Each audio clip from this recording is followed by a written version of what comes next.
وہ ہمیں ڈرا سکتا ہے، دھمکا سکتا ہے اور اپنی طاقت کا اظہار کر سکتا ہے، لیکن چشم زدن میں ان کے 5 رافیل جہازوں کو گرا دیا گیا۔ اور آج ہندوستان کو میں ایک پیغام دینا چاہتا ہوں، آپ نے ہماری مسجد شہید کی، یہ مسجد آپ کے نشانے پہ ہے عرصے سے، لیکن یہ یاد رکھیں اگر پاکستان نے فیصلہ کر لیا تو پھر نہ گھاس اگے گی،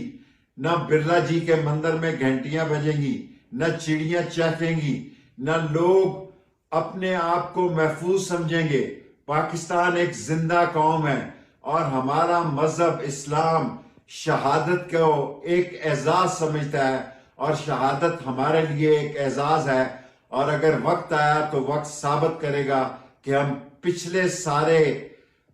سارے قرضے بھی اتار دیں گے اور دشمن کو ایک ایسی شکست دیں گے اور دشمن کو ایسی قرار واقعی سزا دیں گے کہ وہ پاکستان کی طرف